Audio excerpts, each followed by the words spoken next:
Good afternoon, ladies and gentlemen, and welcome to another episode of the Daily Friend Show. I am your host, Nicholas Lorimer. Today joined by Anlu Keeve. Anlu, how are you doing on this fine Friday afternoon? Hello, Nicholas. I'm doing quite well, thank you. The day has had good manners so far, so doing well, thanks. That's very good to hear. And joining us for the first time on the show is new colleague of ours, Ricardo Teixeira. Ricardo, very welcome on the show. You are an expert in all things defense related, so we look forward to hearing your wisdom on these topics. Thank you very much for having me. I'm excited to be here. Very good to have you with us. All right, let us start with the news of today. So we are going to talk about a bunch of defense topics, drawing from Ricardo's knowledge and experience in that field. But before we get to those, let's just talk a little bit about the ongoing political drama that has broken out in the past week.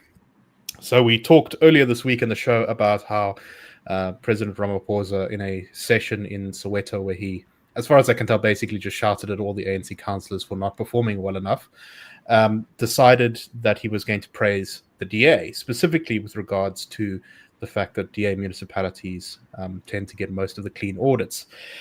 And this has caused quite a commotion within the ANC, with lots of very brave anonymous sources speaking to News 24, calling essentially for his removal. So Ramaphosa sort of kind of slightly tried to walk back some of these comments. He said that, well, you know, the DA may get clean audits, but the ANC actually transforms lives. He said, if you were to talk to our people in Philippili, in Delft, in Langa, they will tell you that those clean audits are not resulting in the transformation of their lives where they live because there are enormous challenges. This is where DA municipalities must learn a lot from ANC municipalities. Ramaphosa said the ANC could learn from DA municipalities on clean audits, but the DA could also learn from ANC municipalities on transformation. So, Anlu, perhaps we can get into that a bit just now on the topic of transformation and real transformation. But this has caused a firestorm of bitterness within the ANC. Some who have accused Ramaphosa of campaigning for the DA and sabotaging the ANC's campaign. And even some who are not brave enough to go on the record about this, but as I said, have been talking to media publications anonymously saying that they believe that Ramaphosa basically should be kicked out of the party for this, for, as they say, de-campaigning. So apparently Ramaphosa doesn't seem to be too stressed about this. He said that 3 times apparently he's been alleged to have decided he wanted to leave the leadership of the ANC, but comrades have stopped him, according to a source in the ANC. He may be strategically planning his exit and will not allow an item to debate his performance at the National General Council. Right now, the ANC is begging him not to go so he can say whatever he wants. He does not fear being recalled. This was what a source inside the party said. There was also some comments from Snuki Zikalala, who basically said what Ramaphosa is really trying to say here is just that our councillors must provide good services and ensure clean audits, and you know, this isn't an advert for the DA. Anlu, if ever there was a sign that the ANC is feeling a little bit insecure going into the local government elections, I think this whole story is it. Firstly, I mean, I understand to some degree why people in the party are upset about this. This is not how you want to, you know, be talking a year out from the next local government elections. But at the same time, what he said was not a lie. It's not particularly contestable. It is true that the DA tends to get better audit results in municipalities. And the response, it seems so far from within the ANC, has been to kind of put fingers in ears and say, no, we're not going to hear you. You're being mean. Stop it. What's your take on all the politics of this? Well, I was somewhat confused, actually, because what Ramaphosa said is that the DA's clean audits didn't translate into better service delivery. So my immediate response was, okay, so they had clean audits, but it didn't translate into service delivery. You didn't have clean audits, and it didn't translate into service delivery.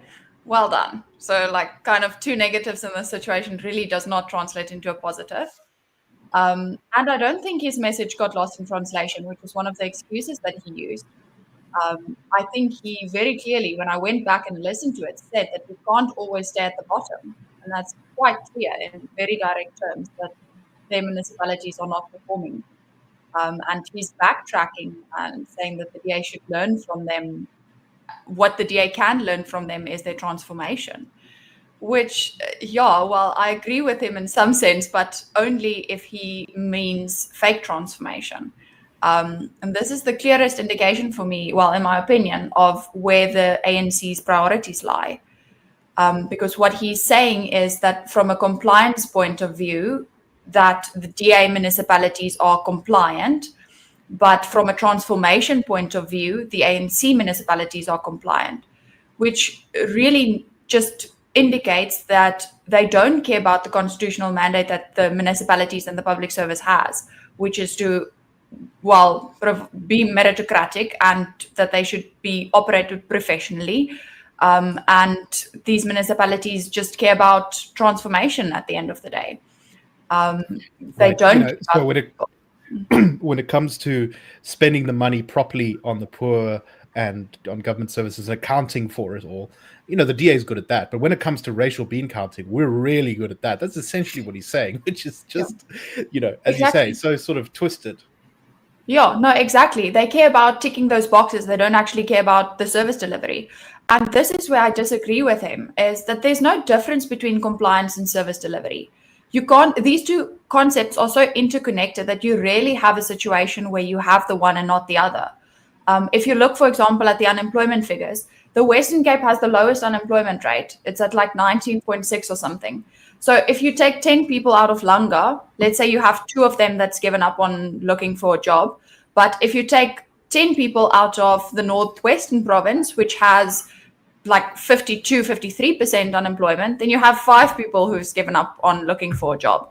That's kind of a very clear indication of what's happening. And if you just go and look at the actual Auditor General's report, you'll see that almost 60% of the clean audits are Western Cape municipalities. So I really, there's no use for him to backtrack. And I agree with you had yesterday on John Endres, who's obviously the CEO for the Institute of Race Relations. And I really liked when he also said that as the pressure increases, we'll just continue seeing these mistakes on the behalf of the ANC coming into the media and into the light. And we've seen it also when he went on with the national dialogue and made that lovely comment of rather post the question, which he's been doing quite a lot recently. He's been asking questions and people seem to be getting upset. But the question he asked was that we should ask ourselves why some people live in poverty and others live lavishly, or whatever the direct words was that he used. So, I think his political capital is running out, and it's very clear how out of touch he really is.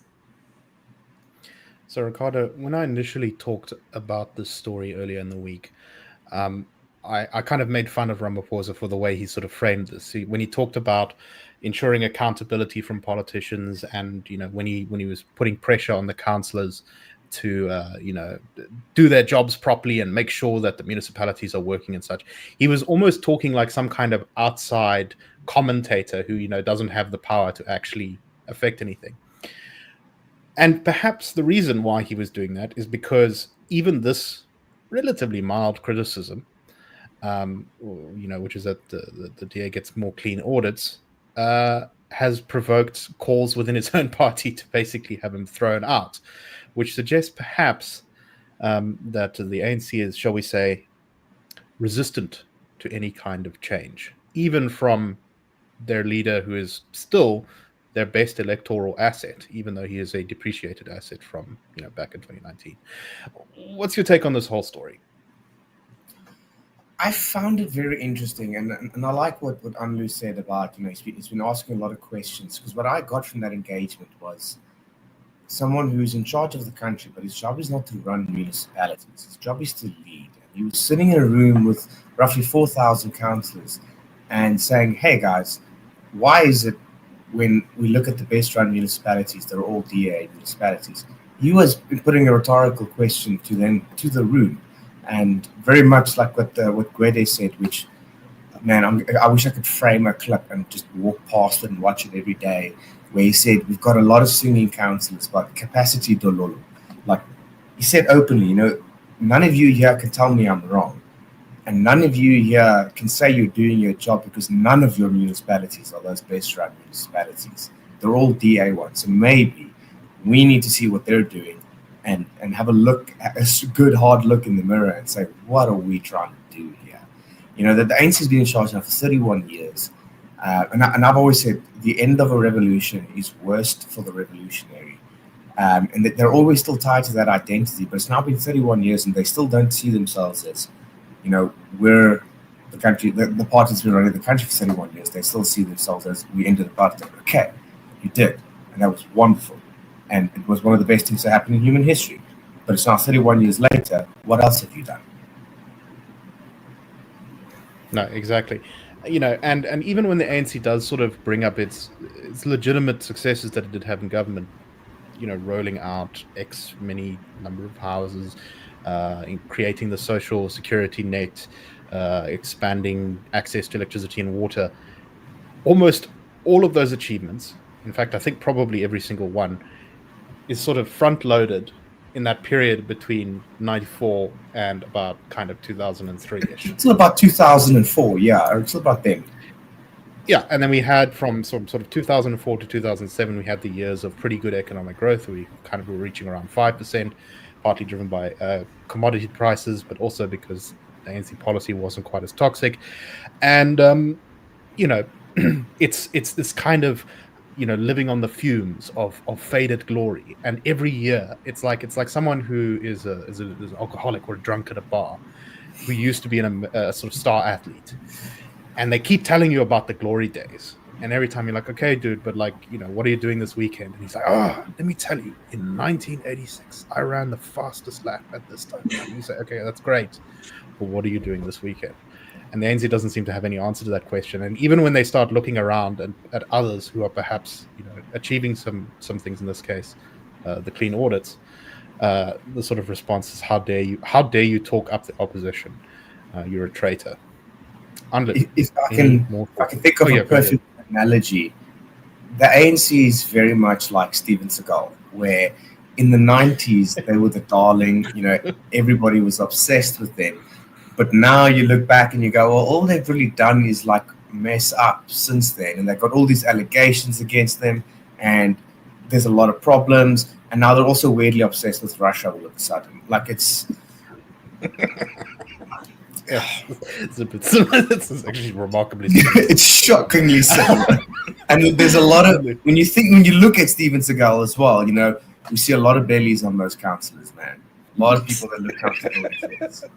Hey, look, as a man of size myself, I do have some sympathy for the large bellies of councillors. But Anlu, do you have any additional thoughts before we move on? Well, just something that keeps coming up in the back of my mind is this idea that no man can serve two masters, and I think it just is so clear with the ANC as well, where they can't have both economic growth and functioning municipalities and opportunities within these municipalities and have fake transformation. There's just no way that can work.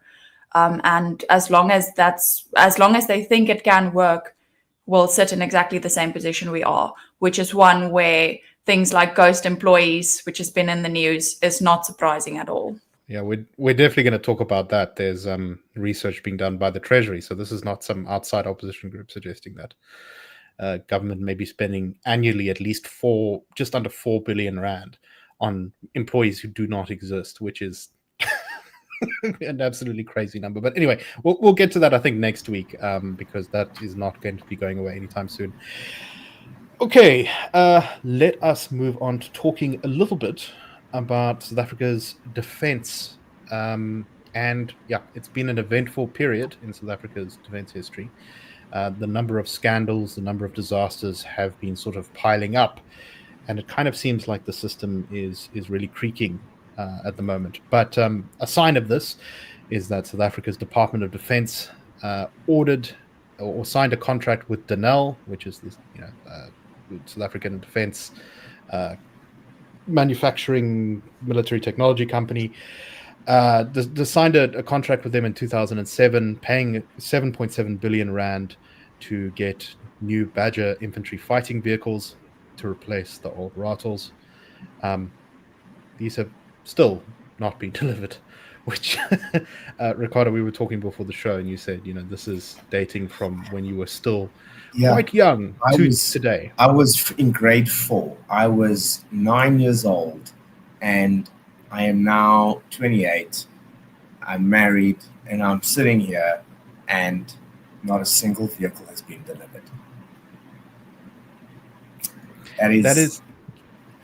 It is like such a sort of bonkers statistic. And can you just explain what this actually means? Because I sort of read the story and I assumed at first, oh, this means that that like they just haven't built a factory or something for it.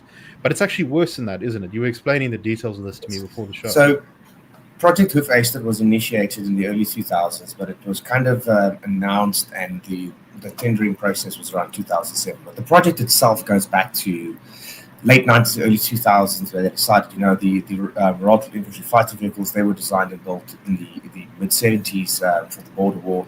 And now, the border war was over, there were a lot of lessons learned, and based on that, they felt, we need to move forward with a new mechanized infantry fighting vehicle. It's going to be the backbone of our conventional capability, but we need something a little bit more modern for the future threats.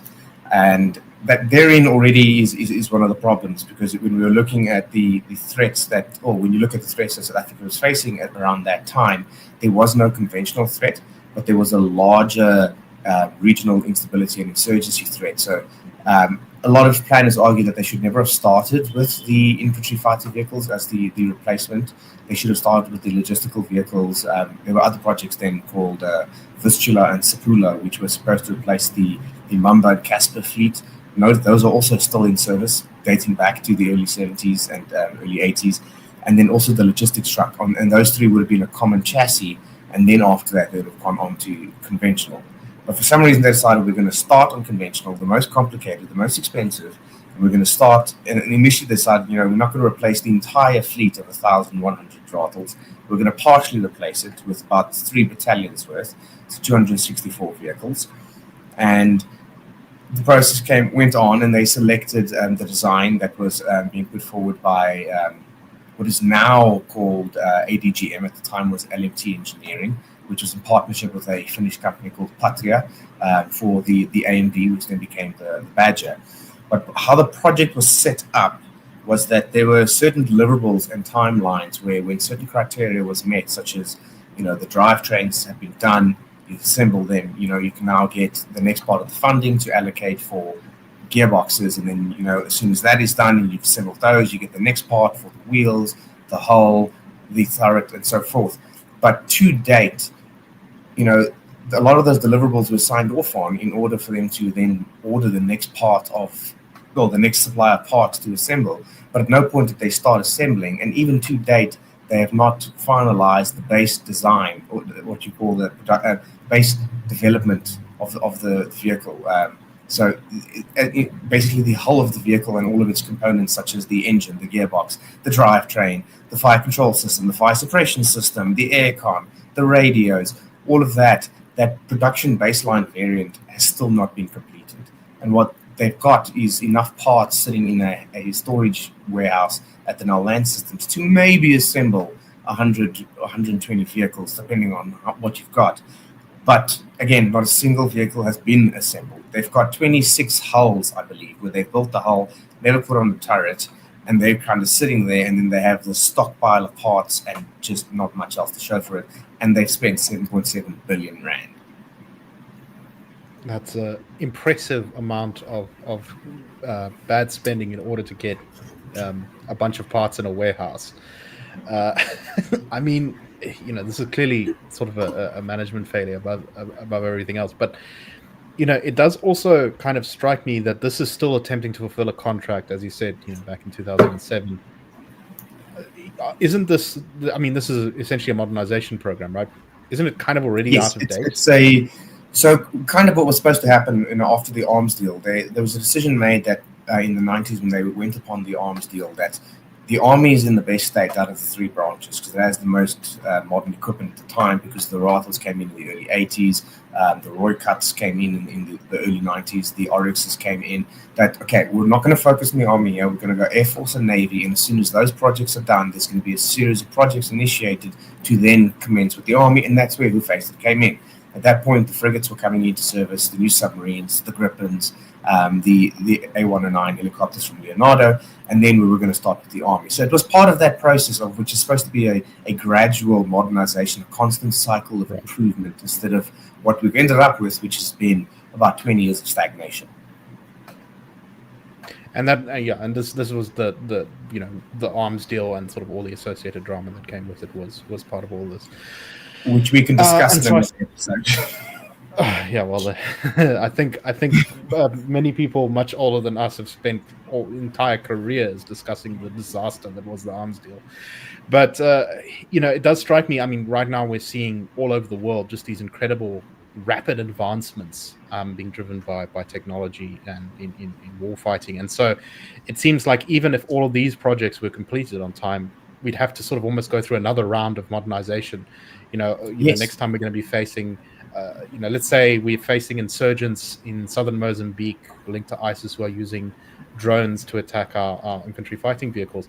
Without the electronic warfare components, without the sort of right design for that, you're just going to be putting yourselves in danger and at a disadvantage. So yeah, this is sort of like decades behind.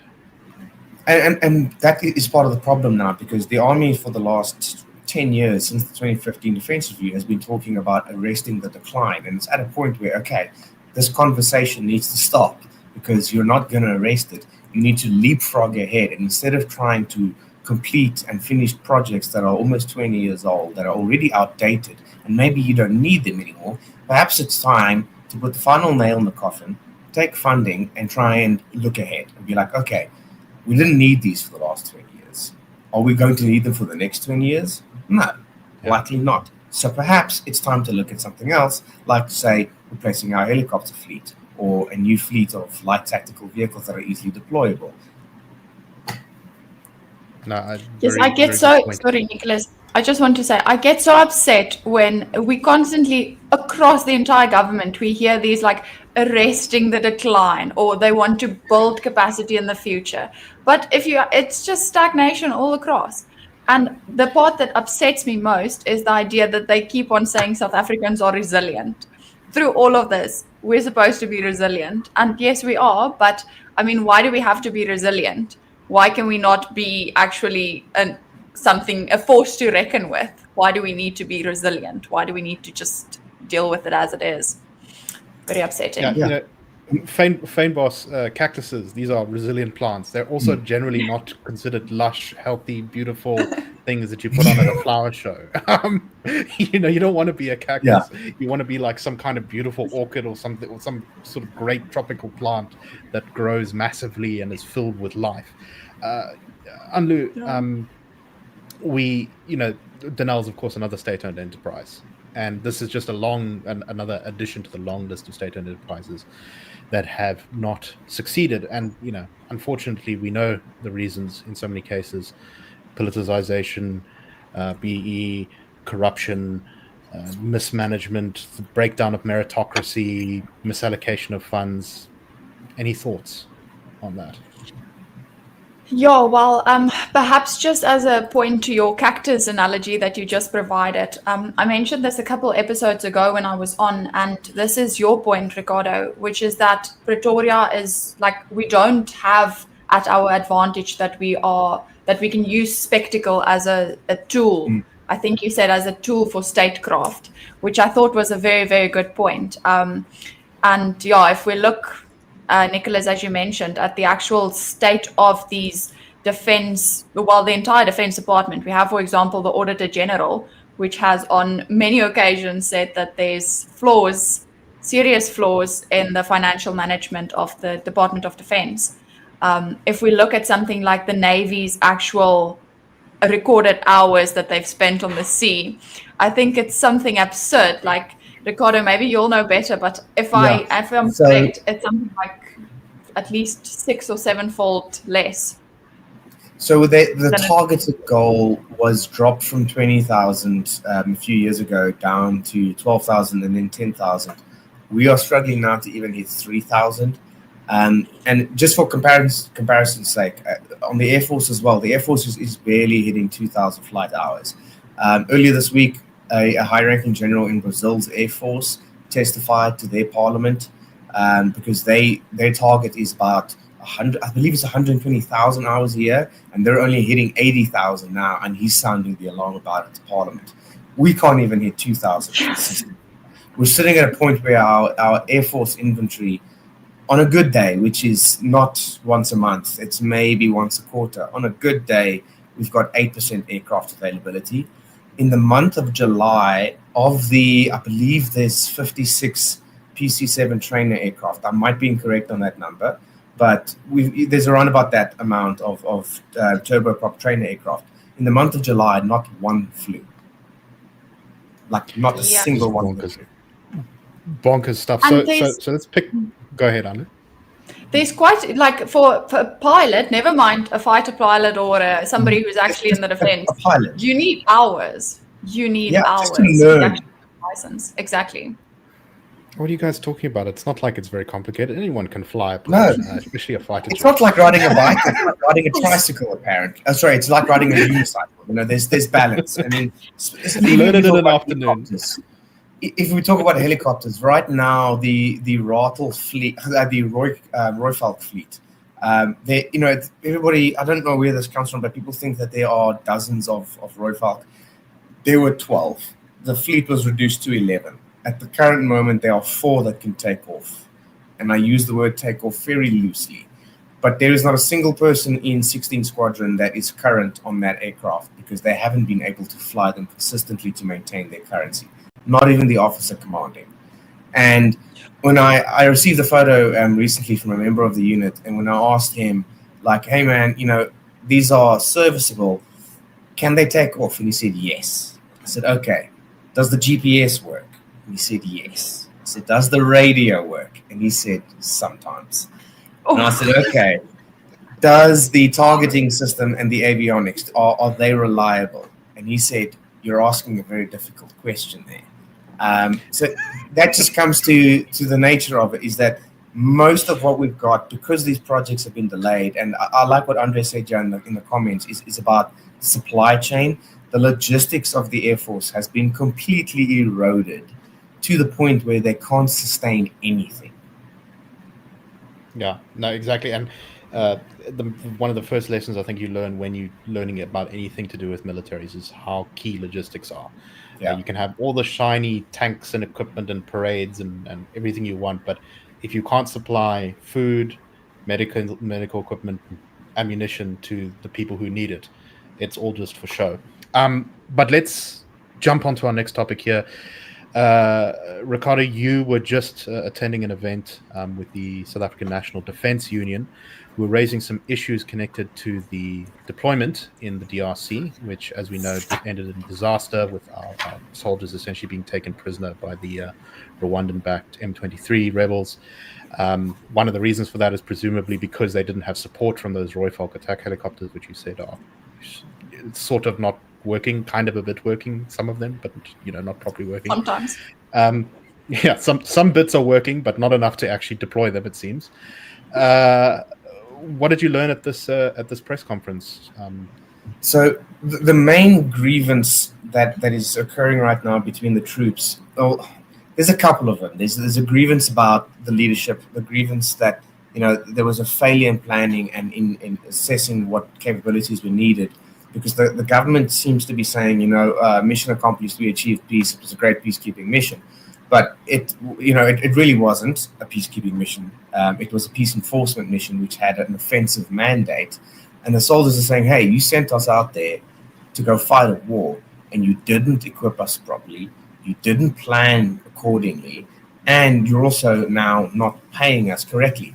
I mean, some of those troops were there from December 2023 until they came back in May. That's about 18 months, of which they spent about 5 months confined to their bases, in essence, under prisoner of war status, where they were allowed to wear their uniforms, they were not allowed to have weapons, they were not allowed to leave their base, and they were surrounded by M23 24/7 with weapons pointed at them. And now they're coming back, and the department's like, yeah, here's your allowances, finish the clock. Now, one of the big things is ahead of the deployment, they were supposed to negotiate what the allowances were going to be. They didn't. And according to the union, the rates for the allowances that the Defence Force then used are rates that were set in 2000. So they're 25 years old. So these are rates that are like, I mean, one of them was like $1.22 a day. One of them was 20 Rand 77 cents a day. So the big problem now is that the Defence Force is refusing to acknowledge the claims and refusing to go to the Military Bargaining Council. But the union, and I have their claims here that they sent forth to the Defence Force, Annexure D in the documents that we were given today. And they demand for all of the troops the following allowances. Danger allowance, 1,500 Rand per day. Special danger allowance, 2,500 Rand per day. Standby allowance, 1,000 Rand per day. Deprivation allowance, 1,500 Rand per day. International obligation standard danger allowance, 1,500 a day. And the compensation amount of $1,428 paid by SADC per member per month be matched by the government and paid to each deployed member for their time deployed. That amounts to, just on the ones that were listed in rands, the danger, special danger, standby, deprivation, and the what they call the international obligation standard danger allowance. Those allowances on their own total to about 8,000 Rand per day per soldier, or for those that were deployed from May 2024 till they returned. That's about 2.8 million Rand a year. And for those that were there from December 2023, that's about 4.2 million Rand.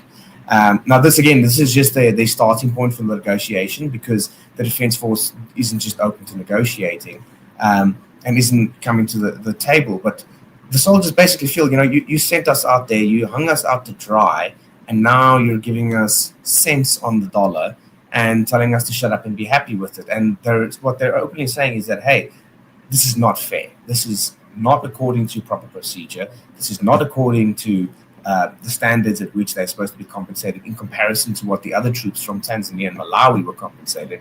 And they, considering what they had to go through, they feel they should be fairly compensated to some extent. And this includes the troops that were wounded and the ones that were killed as well, the compensation to their families.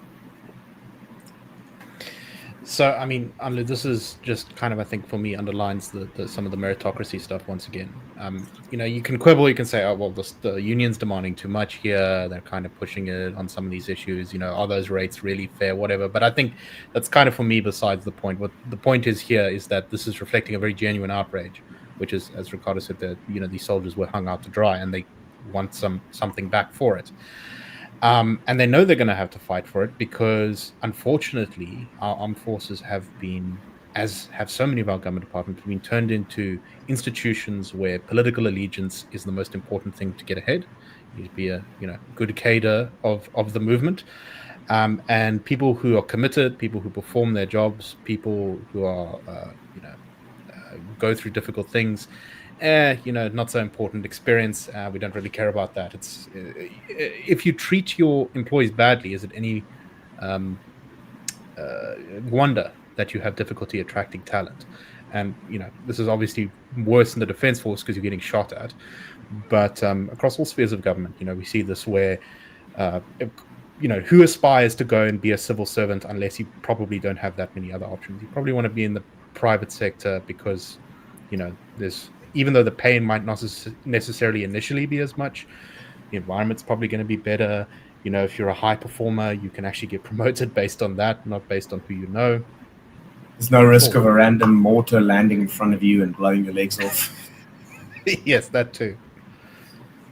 And sorry, Nicholas, the point here is also, now we end up with a bunch of people in our military who kind of don't want to be there, who are not at all, they just have no other option than to be there because that's kind of what they have to do, which is really not inspiring any trust or any enthusiasm, really. I'm not sure if that's what we are looking for.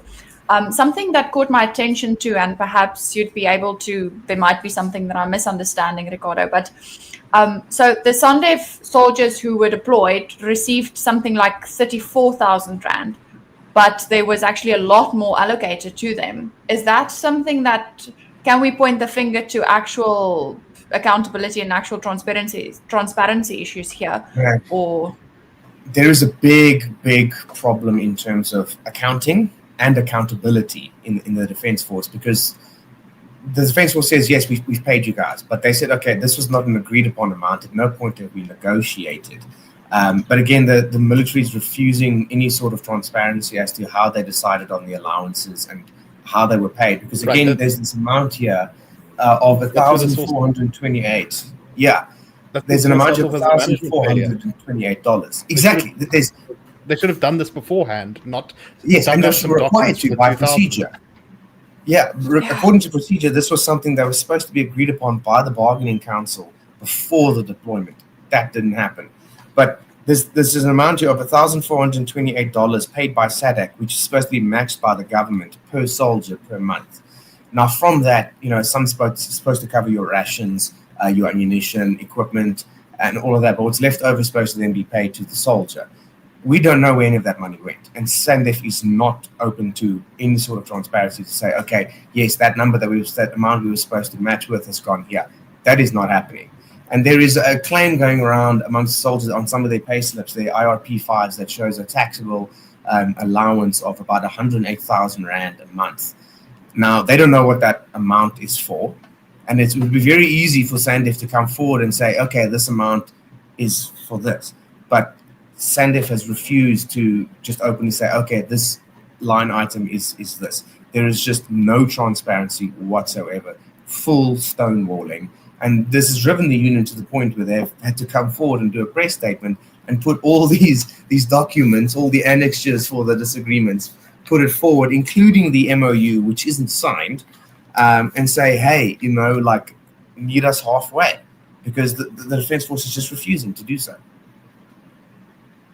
Yes, once again, just wonderful money going into that lovely black hole we have somewhere in our country. Just, I don't know, it's, yeah. I think I'm going to lose my mind if we keep talking about this. So, Ricardo, any final thoughts to close off the show today? Oh man, to any men and women in uniform watching this, I thank you for your sacrifices and for your service, and I hope that one day we can sort out the problems in our Defence Force, and that we can, as a country, start moving forward and start moving towards a professional civil service. Yeah, no, that's the underlying message on all of this. Where? We will keep advocating for this kind of stuff going forward. But thank you to everyone for listening today. We hope you found the show interesting. Thank you, Anlu and Ricardo, for your time today. And we will see you all next week on the Daily Friends Show. I hope you all have a wonderful weekend. Cheers, everyone. Bye.